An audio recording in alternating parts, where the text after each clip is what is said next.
As redes sociais, elas nos oferecem uma simulação de relacionamento e de conexão. Uma cópia mal acabada das dinâmicas de apego. Entre o real e o virtual, onde nos conectamos? Do ponto de vista neurobiológico e sintomático, as redes sociais, elas são viciantes. Mas esse não é o ponto principal. Novas sinapses, saúde mental e redes sociais. Nós, mulheres negras, estamos nessa encruzilhada da identidade no mercado digital. A encruzilhada da identidade na era digital. O sofrimento, às vezes, ele vai aparecer em algoritmos que empurram conteúdos de autolesão, desespero e desistência. Entre likes e links, em busca de laços. Nós na era digital. Nós, enquanto comunidade, e nós, enquanto nó, entrave, desafios.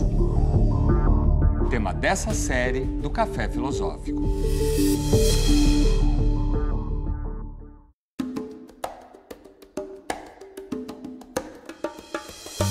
A vida acontece em redes. Uma família, um bairro, escola, empresa, um grupo de amigos. Tudo isso são fios que tecem a nossa existência.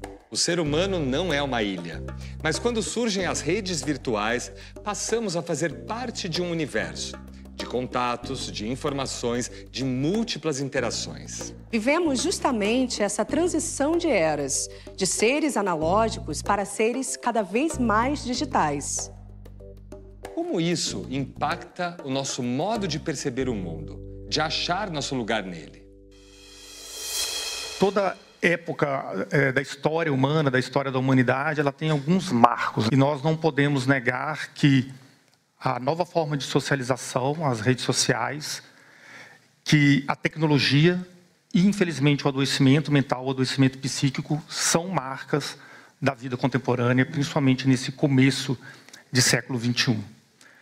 O Gabor Maté, que é um médico canadense, uma referência em neuropsiquiatria, principalmente no estudo de traumas e de condições de vício, de adição, ele diz que a saúde e o bem-estar tornaram-se fixações modernas, mas na sociedade mais obcecada por saúde que já existiu, as coisas não vão nada bem. E nós vamos conversar hoje sobre as novas sinapses, né? Como é que a rede social alterou as nossas sinapses, criando novas sinapses e fortalecendo e enfraquecendo outras sinapses.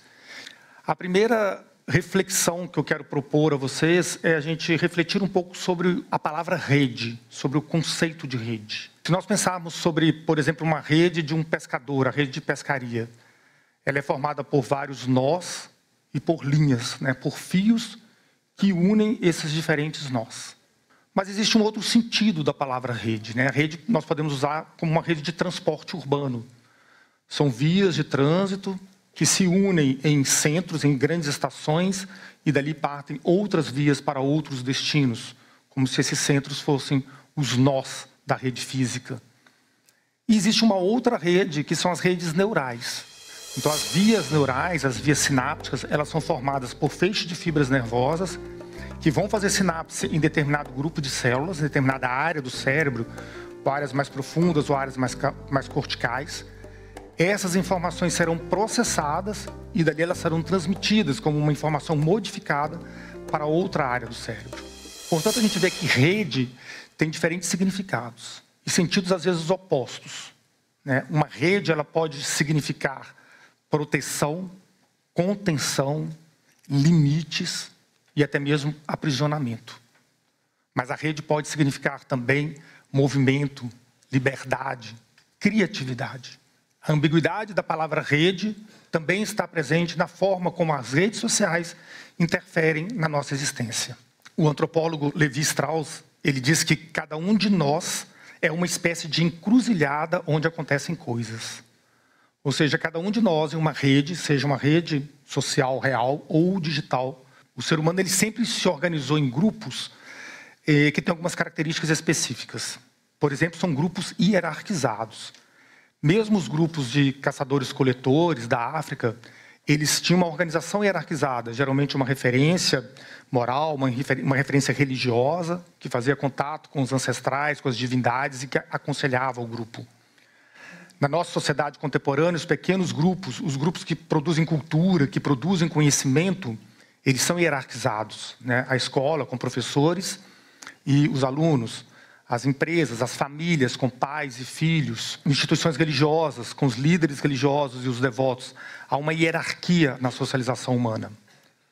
Uma outra característica é a ritualização. Não existe grupo social humano que não tenha um ritual. Mesmo que seja um ritual pequeno, um ritual de se reunir à noite, na beira do fogo, para se proteger, ou os grandes rituais festivos, ou um ritual como Dia das Mães, Dia dos Pais, Dia dos Namorados, o ritual de fazer uma pequena refeição juntos. A ritualização, ela é fundamental para a nossa existência simbólica, que é uma outra característica humana. A ritualização nos permite a criação artística, a criação religiosa, a reflexão, a subjetividade que está temperando o nosso convívio social. E uma outra característica é a imprevisibilidade. Nós estamos reunidos aqui hoje, mas tudo aqui é imprevisível. O Jonathan Haidt, que é o psicólogo norte-americano, professor da Universidade de Nova York, que publicou recentemente o Geração Ansiosa, o livro que está sendo bem comentado, ele coloca ainda outras características que diferem as redes sociais digitais da rede social tradicional. As redes sociais digitais, elas são globalizadas. Então, elas se fazem de uma pessoa para um grupo infinito de pessoas. A rede social real, no máximo, para uma pessoa ou um grupo pequeno, como aqui no auditório. As redes digitais, elas são assíncronas. Eu posso postar um conteúdo lá e o conteúdo vai ser comentado, compartilhado, repercutido muito tempo depois. Enquanto a rede social real, o nosso contato real, ele é síncrono.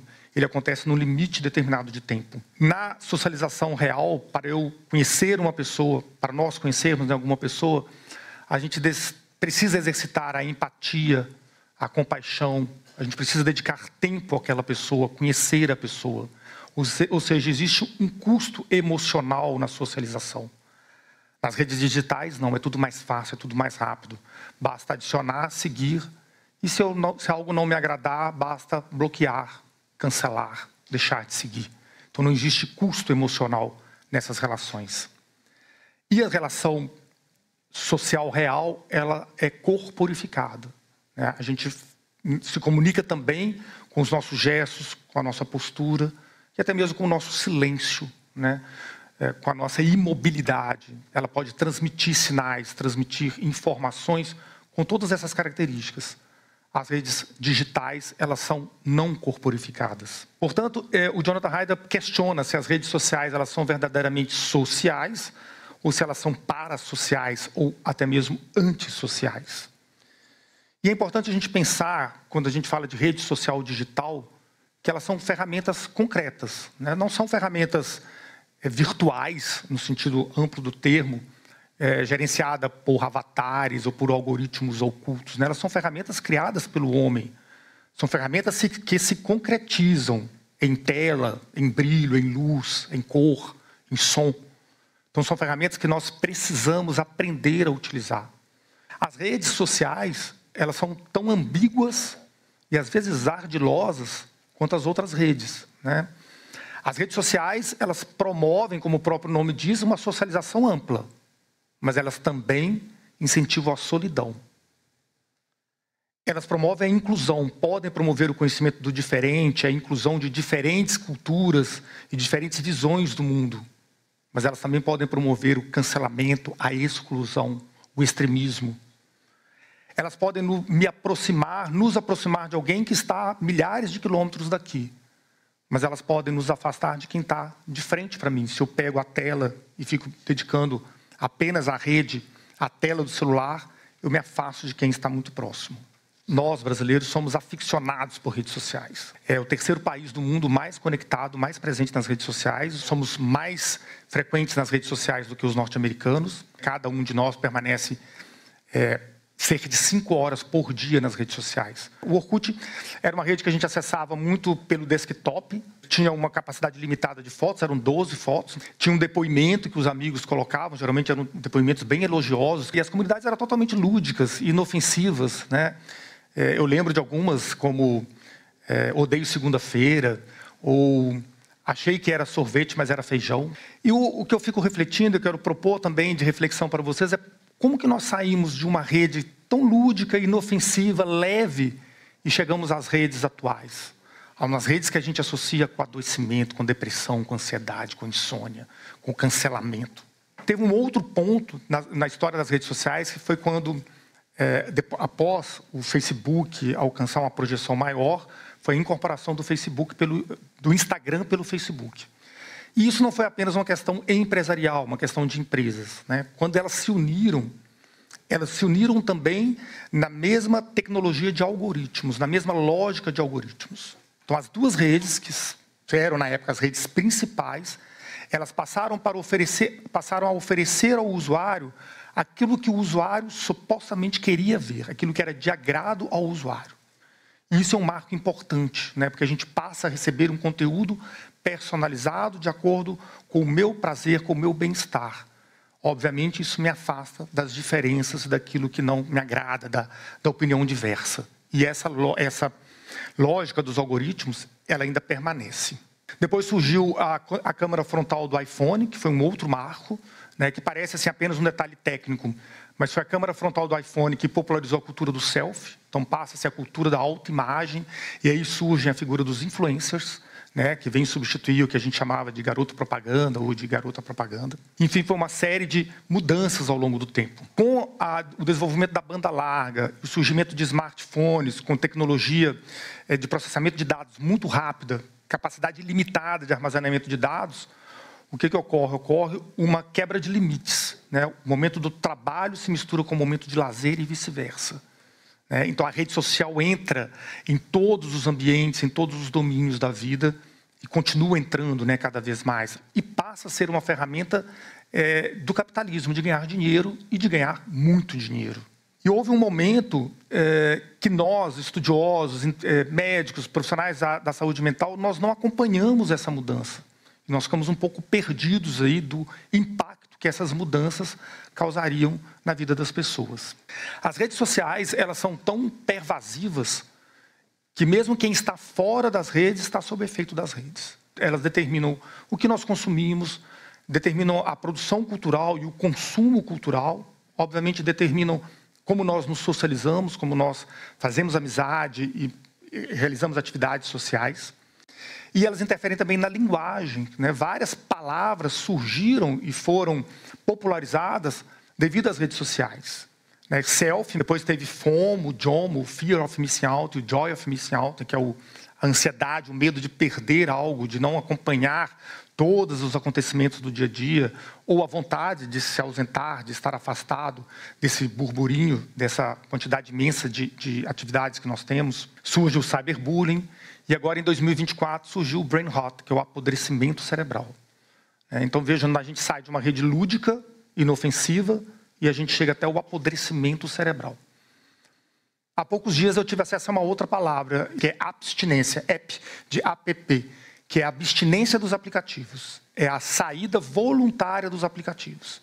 É você se ausentar um pouco dos aplicativos para silenciar as redes e outros aplicativos. E faz um contraponto ao brain rot. E vocês percebem que há um crescendo na complexidade dessas expressões, né? A gente sai de selfie, de influencer, e a gente chega a expressões que vão ter um impacto na vida e na saúde das pessoas. O próprio FOMO, né, que envolve já uma certa ansiedade, uma angústia, até cyberbullying, que tem consequências graves, riscos graves para crianças e adolescentes, e chegando ao brain rot, né, que é a alteração da cognição, do comportamento, das emoções humanas, em decorrência do uso abusivo, do uso inadequado das redes sociais. Eu disse que nós demoramos um pouco para perceber isso, né? Para perceber que as redes estavam se tornando cada vez mais pervasivas e que elas estavam impactando na nossa saúde, no nosso bem-estar. Porém, não foi por falta de aviso, porque em 1996, o sociólogo e ex-ministro espanhol Manuel Castells, em um livro que chama Sociedade em Rede, ele diz o seguinte: a era da informação não é sobre tecnologia, é sobre reestruturação social e cultural. Um país educado com internet progride. Um país sem educação usa a internet para fazer estupidez.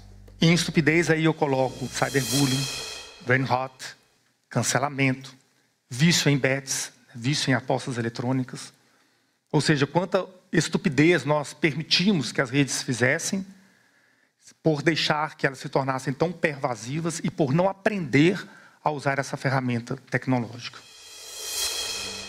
No próximo bloco, esse pensar sem reflexão está muito associado à lógica dos algoritmos, né? A apresentação do mesmo conteúdo que não leva à assimilação, que não leva a uma provocação cognitiva.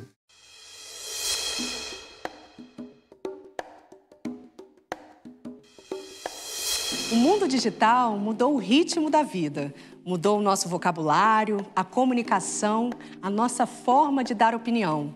Mudou o jeito de consumir cultura e informação, o jeito de admirar e o jeito de buscar admiração. Trabalhar, fazer amigos e encontrar um amor. O espaço onde tudo isso acontecia mudou. E quem seremos nós depois de tanta transformação? uns anjos tronchos do Vale do Silício, desses que vivem no escuro em plena luz, disseram: vai ser virtuoso no vício das telas dos azuis mais do que azuis. Agora, a minha história é um denso algoritmo que vende venda a vendedores reais. Neurônios meus ganharam novo outro ritmo, e mais, e mais, e mais, e mais, e mais. Munidos de controles totais, anjos já mi, ou bi, ou trilionários comandam só seus mi, bi, trilhões. Um post vil poderá matar. Que é que pode ser salvação? Que nuvem, se nem espaço há? Nem tempo, nem sim, nem não. Sim, nem não.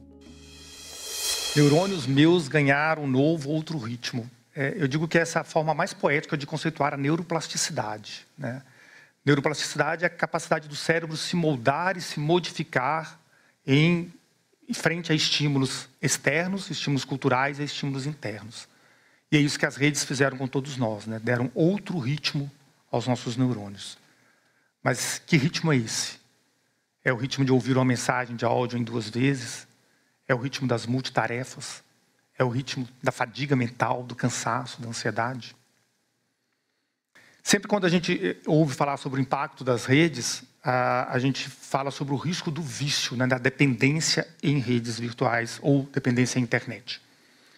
Qualquer dependência, qualquer vício, ela tem 3 características principais. Quando a gente analisa, né, dependência a álcool ou as outras substâncias psicoativas, hoje a gente estuda muito os hábitos comportamentais, né, que são capazes de viciar, como as apostas eletrônicas, os jogos virtuais, o consumo de pornografia, né, que são comportamentos com risco de adição. Todos esses hábitos, eles têm alguns pontos em comum quando eles se transformam em um vício. A dependência, a tolerância e a abstinência.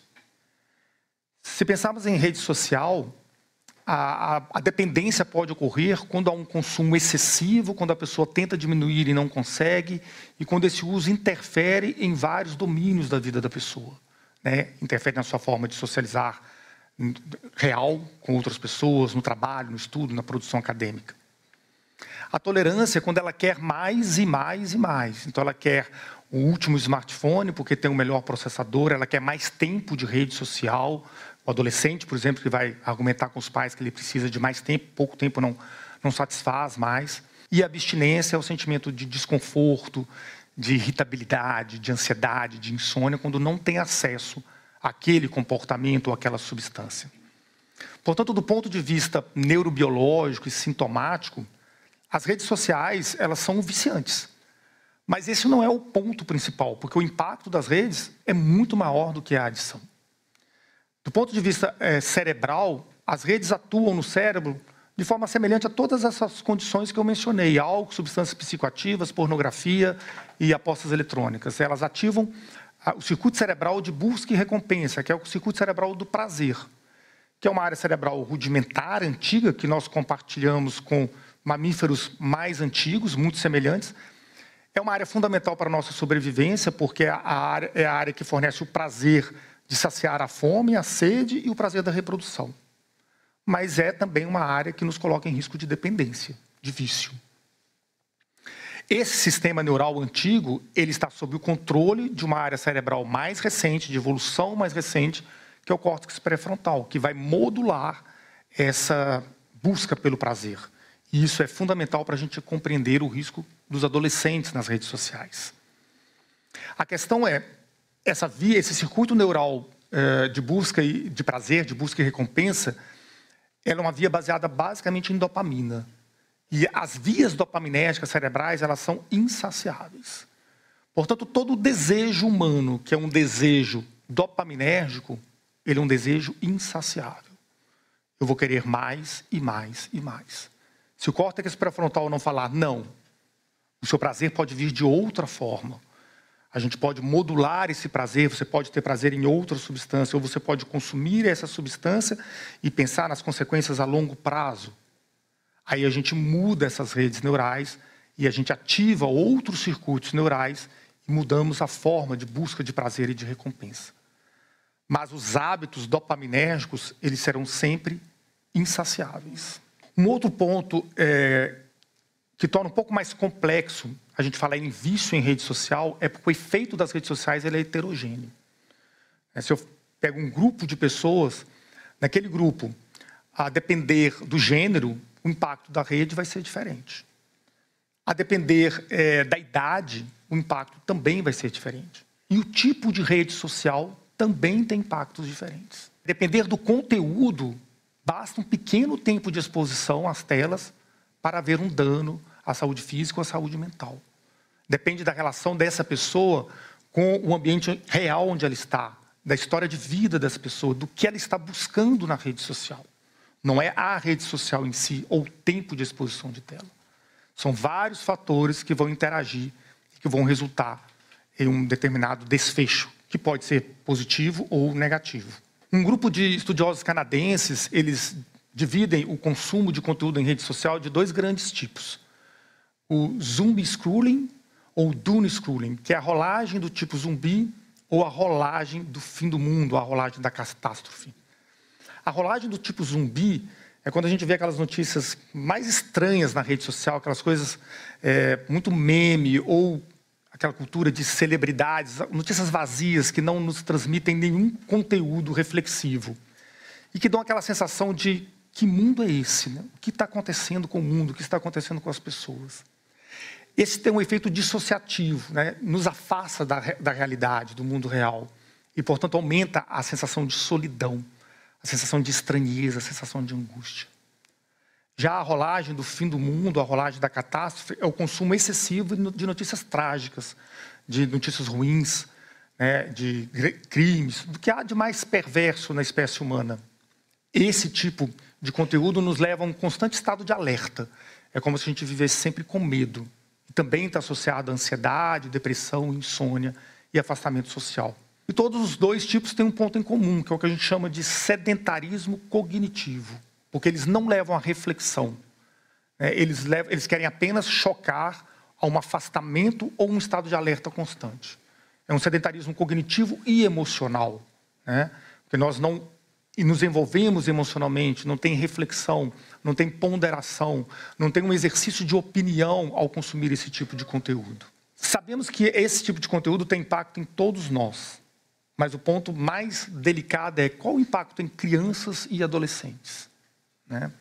E há estudos hoje que já comprovam que as redes sociais, a exposição precoce e intensa às redes sociais está associada a diversas consequências cerebrais, desde alterações da formação cerebral, da substância branca, da substância cinzenta, até das funções cognitivas e do gerenciamento emocional. A fragmentação da atenção, a dificuldade das crianças manterem uma atenção prolongada, a dificuldade de memória. Se há dificuldade de memória, consequentemente, há dificuldade de aprendizagem, as dificuldades no gerenciamento emocional, os sentimentos de ansiedade, de depressão, as alterações físicas, sedentarismo, obesidade, dores musculoesqueléticas e diversas outras condições. Este é o impacto que nós conseguimos avaliar no presente. Né? Isso a gente já vê na rotina dos consultórios, das clínicas. E o impacto futuro? Qual vai ser o efeito dessa exposição daqui a 20, 30 anos nessa geração? E este mesmo grupo de pesquisadores, eles colocam a expressão demência digital. Eles colocam que há um risco de um aumento significativo de casos de doença de Alzheimer e outras demências em decorrência dessas alterações cognitivas que os jovens estão vivendo neste momento.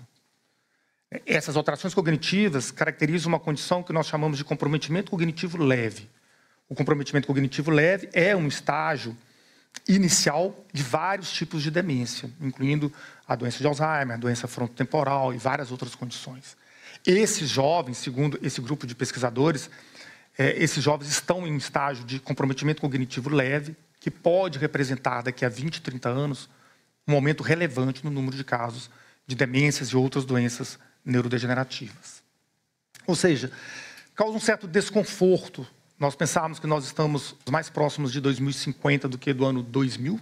A gente vislumbrava aí o transhumanismo, né, a singularidade, né, o ápice da inteligência humana, e nós estamos tendo cada vez mais dificuldade cognitiva, desafios cognitivos, fadiga mental, erros em questões básicas de álgebra, de química e de matemática e de linguagem.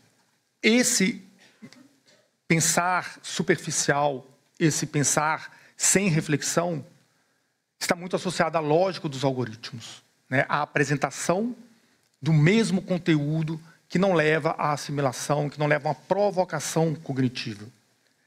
E essa lógica ela tem um objetivo único, que é manter o usuário conectado a maior parte do tempo. Tem um estudo clássico em neurobiologia das crenças, né? Como que o cérebro responde a diferentes afirmações relacionadas às nossas crenças. Esse estudo foi realizado por pesquisadores da Universidade da Califórnia no começo do século XXI, na primeira década do século XXI. Por exemplo, se alguém me fala assim, Salvador é a capital mais bonita do Brasil. Eu falo, ok, de acordo, para mim Salvador é a capital mais bonita do Brasil. Essa sentença, eu ouvir essa frase, ativa o meu circuito de prazer. Eu me sinto bem ouvindo essa frase. Eu libero neurotransmissores relacionados ao bem-estar. Se eu falo para uma pessoa cristã, católica, Jesus Cristo ressuscitou ao terceiro dia, subiu aos céus e está sentado à direita de Deus Pai. Ele vai ativar o mesmo circuito de recompensa. As mesmas vias neurais do prazer. Ou seja, não vale o conteúdo da mensagem. São conteúdos completamente diferentes. Um valor cultural e um valor espiritual. Mas eles ativam a mesma área cerebral. Porque eles dizem a verdade para aquela pessoa. Se eu falo para vocês, a seleção que mais ganhou o ouro olímpico no vôlei foi a seleção norte-americana. Exceto se houver aqui algum especialista em Olimpíada ou em vôlei, todo mundo vai ficar pensando na mesma coisa. Isso ativa outra área cerebral, que é a área chamada córtex cingulado anterior, que é a área dos pensamentos repetitivos, dos pensamentos intrusivos. Portanto, a dúvida, independente do conteúdo dessa sentença, a dúvida vai levar sempre a um mesmo fundamento neurobiológico. Se alguém de vocês me fala, cuscuz paulista é o melhor prato da culinária brasileira, eu vou falar, não. Aí eu discordo, né? E aí outra área cerebral vai ser ativada. Ou se alguém me fala, o castigo físico é uma forma legítima de educar crianças. Vejam que são sentenças de conteúdos completamente diferentes. Mas a minha resposta é a mesma, é a negação. Eu discordo disso. Isso ativa a mesma área cerebral, a ínsula, que é a área cerebral da repulsa, do nojo, do afastamento. O que as redes sociais fazem conosco? Elas só nos apresentam a nossa verdade. Elas não apresentam o contraditório, o diferente, o que gera dúvida, o que me leva a uma reflexão. Porque, diante dessa sentença sobre o castigo infantil, sobre o castigo paterno em crianças, eu vou refletir sobre o método de criar e de educar crianças. Qual será o método? Será que o castigo físico tem algum valor, ou já teve algum valor ao longo da história? Mas a rede não me propicia. A rede vai mostrar sempre aquilo que eu concordo, a minha verdade. Porque ela quer que eu fique cada vez mais tempo conectado. E cada vez mais distante das diferenças, do desconforto, do contraditório. E o acesso ao contraditório está cada vez mais desafiador para nós. Hoje, para a gente acessar alguém diferente, que pensa diferente de nós, que a gente possa respeitar essa opinião diferente, É preciso um esforço legítimo, a gente precisa dedicar tempo e falar, olha, eu vou ouvir essa pessoa, eu vou ler esse autor, mesmo que ele tenha uma opinião diferente da minha. É porque isso não chega mais para nós passivamente. É preciso um esforço genuíno de buscar a opinião do diferente. E os conceitos morais, os conceitos éticos, os conceitos espirituais, eles não são variáveis dicotômicas do tipo sim ou não, concordo ou discordo. Existe uma subjetividade, existe uma continuidade entre o concordar e o discordar, mas a rede não tem espaço para isso. Ou você concorda ou você discorda. Ou você segue ou você cancela. Ou você bloqueia ou você é um seguidor. Ou você assina lá a comunidade daquela pessoa. E isso reforça o extremismo, a solidão, né, a exclusão dos diferentes. No próximo bloco... Os jovens estão ansiosos, depressivos, porque eles vivem uma sociedade depressiva, uma sociedade de adultos, de pais, de professores, depressivos, ansiosos, cansados, irritados, insones.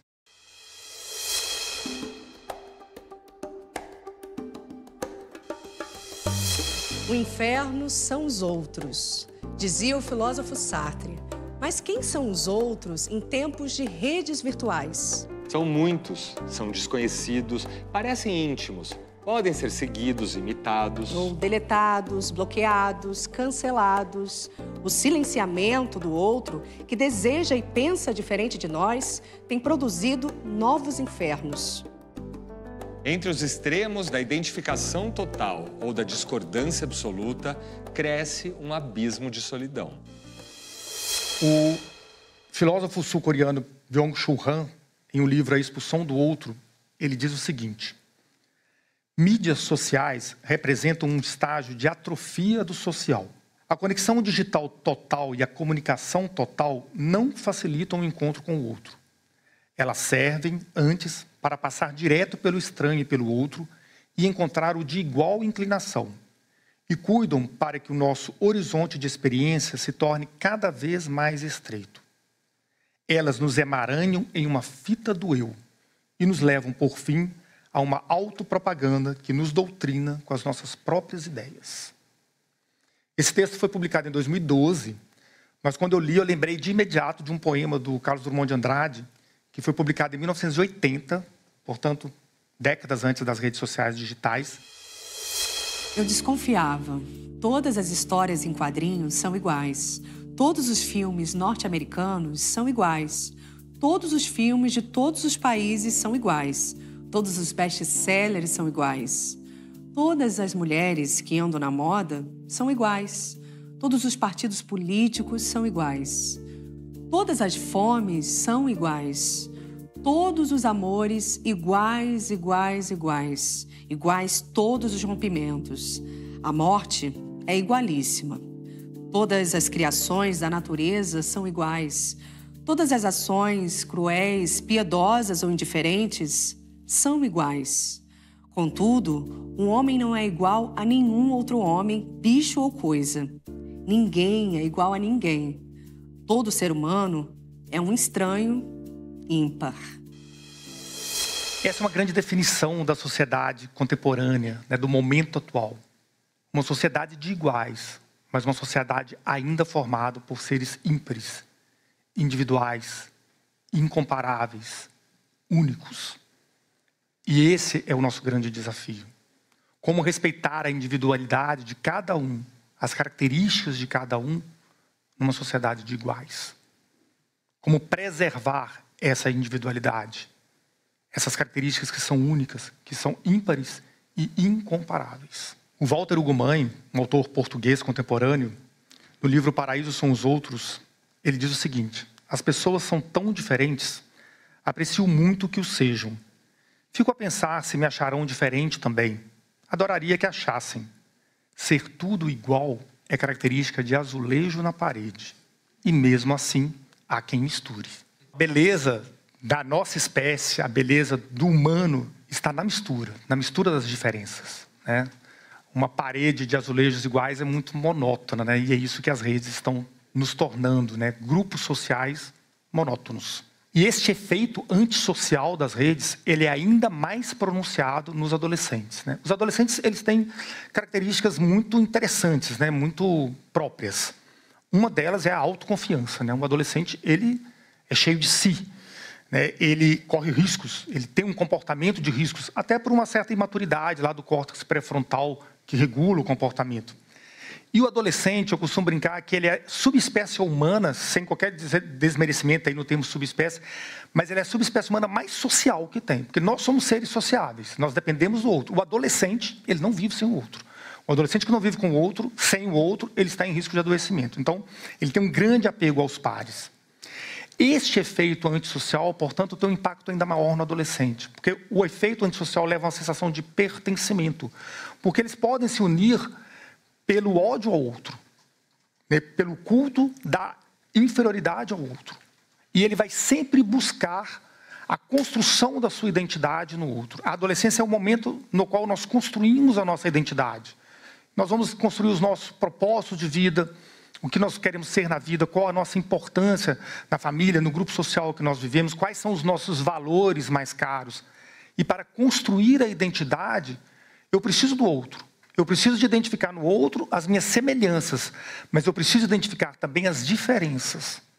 Portanto, uma identidade construída apenas com os iguais é uma identidade frágil, uma identidade incompleta, que pode levar a uma sensação de pertencimento por falsos valores, por valores muito perigosos.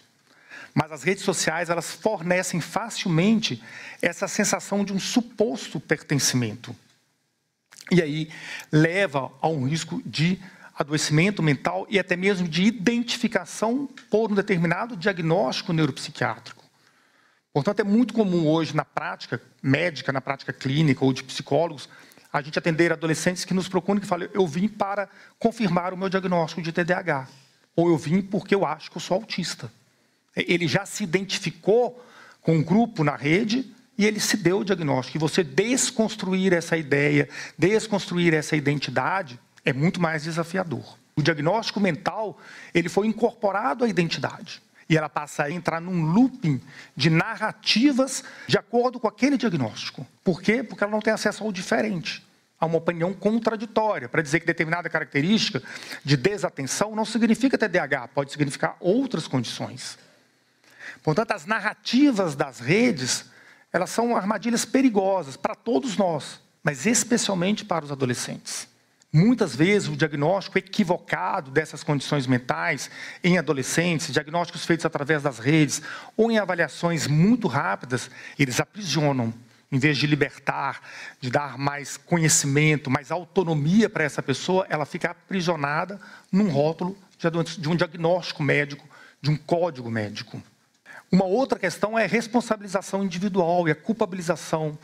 Olha, os jovens estão ansiosos porque estão viciados em tela, porque não saem das telas das redes sociais. E a gente sabe que não é bem isso. Os jovens estão ansiosos, depressivos, porque eles vivem uma sociedade depressiva, uma sociedade de adultos, de pais, de professores, depressivos, ansiosos, cansados, irritados, insones. As redes sociais contribuem para este processo. Mas atribuir isso apenas às redes sociais é o outro risco dessa expressão, é reducionismo. É a gente determinar que as redes são as principais culpadas e sai da rede e está tudo resolvido. Não, não vai estar tudo resolvido.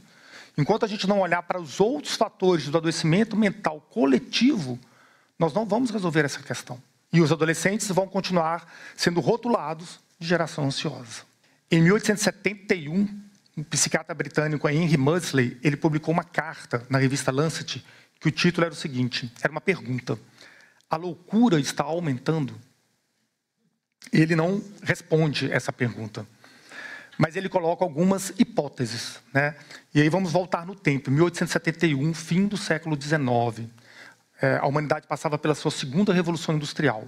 Uma grande demanda por mão de obra. As indústrias, as fábricas precisavam de mão de obra. E o que fazer com os alienados, com os loucos, com os dementes, com os marginalizados que estavam dentro de casa, afastados, sem assistência médica, cuidados pelas famílias? Eles, então, são levados para a assistência, para o diagnóstico. Qual é a impressão dos médicos da época? A loucura está aumentando. Porque os loucos, os alienados, saíram de dentro de casa. ou para trabalhar, para se tratar e trabalhar, ou porque os cuidadores familiares tinham que trabalhar e o Estado tinha que dar conta. Surgem, então, os grandes sanatórios para colocar os alienados e os marginalizados. Então, a cultura, ela molda a nossa forma de adoecer. O sofrimento humano segue os ventos da nossa cultura, da nossa produção cultural. E cada época humana, cada sociedade humana tem as suas formas de adoecer, de sentir dor física e dor mental. No próximo bloco, se as empresas têm que falar sobre doença mental, é porque as coisas não estão indo bem. É porque o trabalhador brasileiro está adoecendo.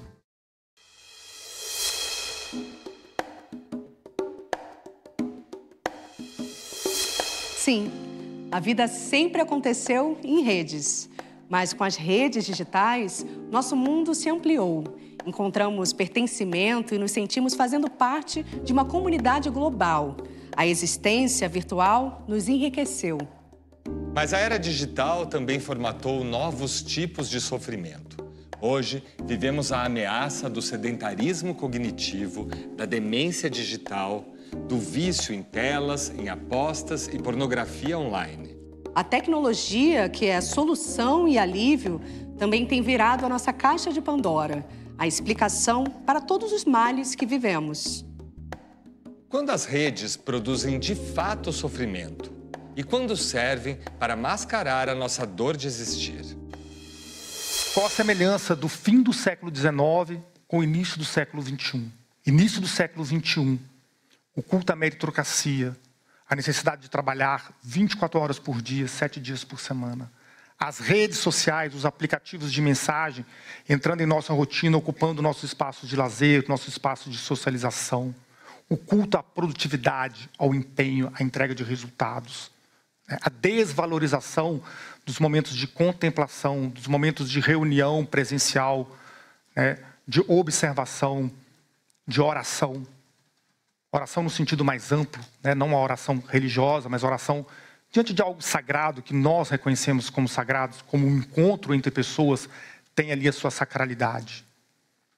Vivemos hoje um momento que alguns economistas chamam de economia da atenção. A nossa atenção virou a maior commodity. Todos querem a nossa atenção. O Google, as redes sociais, os nossos chefes, o WhatsApp, a família, os amigos, todos querem um fragmento da nossa atenção. Mas a atenção, do ponto de vista cerebral, neurobiológico, ela é um recurso finito.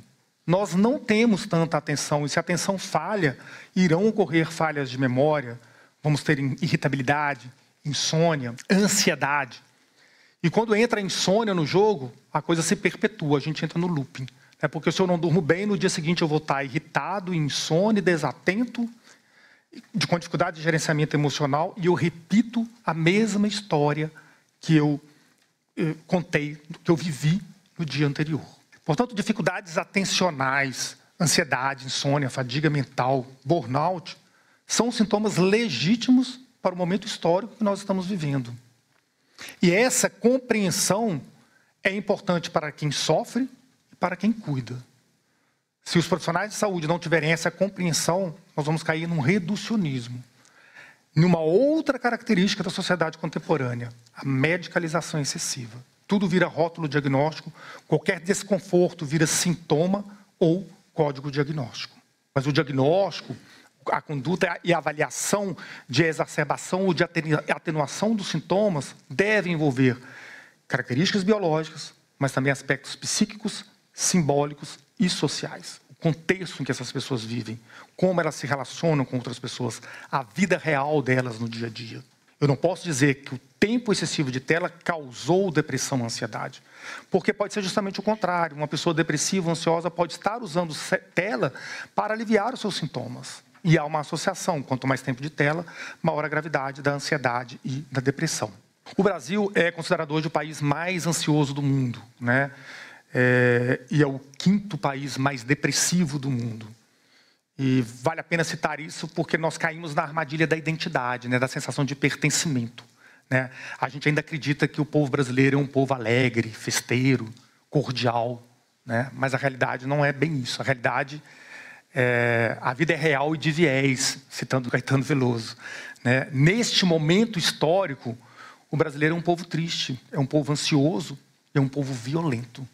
A gente não pode mais acreditar nessa falsa sensação de pertencimento a uma identidade que nós incorporamos, mas sobre a qual nós não refletimos muito.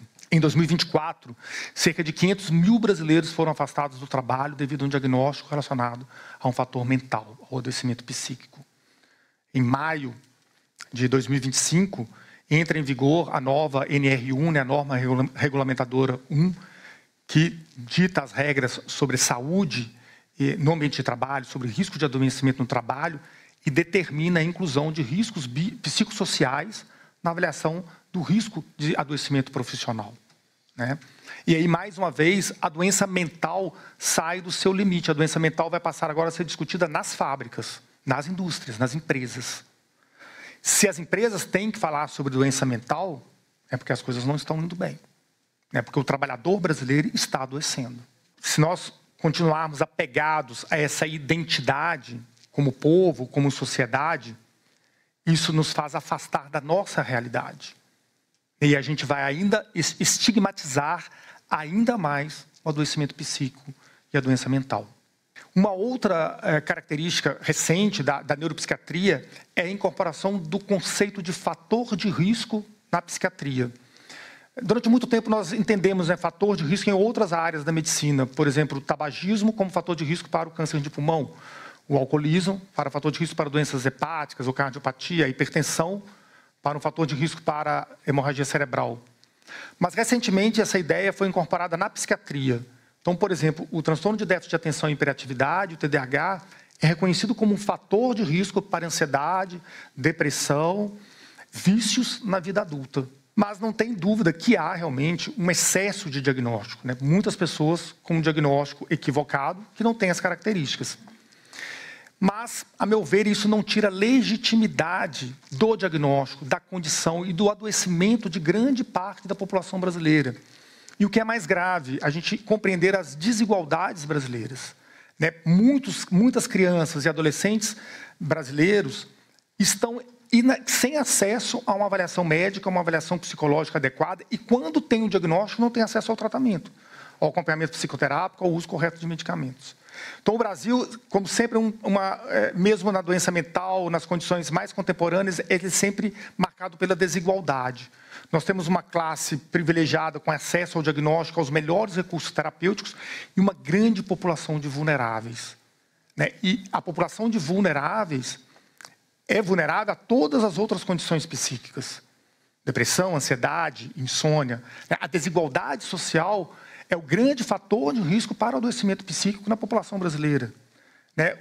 Os grupos de risco maior são as minorias sexuais, a população negra, né? O racismo estrutural como fator de adoecimento, a violência urbana que afasta as pessoas dos centros comunitários de convivência, né? O envelhecimento populacional, né? Há uma pequena parcela envelhecendo saudável, com acesso até a muitas futilidades relacionadas ao envelhecimento, mas uma grande parcela da população envelhecendo em situação de risco. Então, a gente tem jovens, adultos, adolescentes e idosos em situação de vulnerabilidade, em situação de risco de adoecimento físico e adoecimento psíquico. Eu falei muito sobre a ambivalência das redes sociais. E agora eu quero propor uma reflexão sobre a nossa ambivalência diante das redes. Todos nós continuamos usando as redes intensivamente, né, muitas vezes.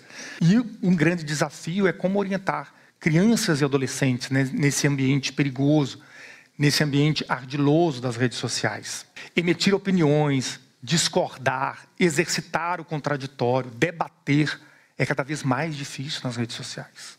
Quando nós falamos sobre redes sociais e doença mental, é importante frisar que não é sobre tecnologia que nós estamos falando. Nós estamos falando sobre estrutura cultural e social, sobre desigualdade, sobre exclusão, sobre racismo, sobre baixa escolaridade e sobre a nossa dimensão biopsicossocial.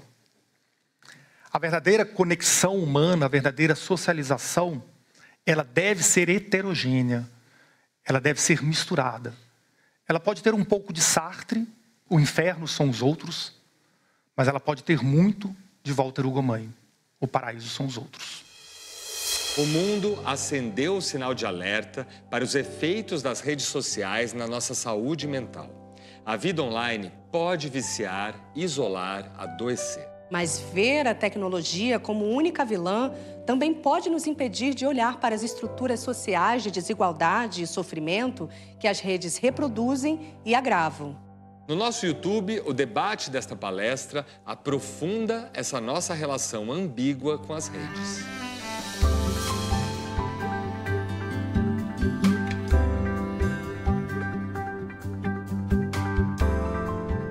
A inteligência artificial, ela é inteligência artificial. Ela não é sabedoria artificial. A sabedoria é exclusiva da nossa espécie. É porque nós utilizamos os diferentes tipos de inteligência junto com a história, junto com os valores culturais, junto com os nossos valores simbólicos, né, com os nossos ritos, que são importantes também para a construção da nossa socialização, da nossa individualidade e da nossa espécie, né, para a manutenção da nossa espécie.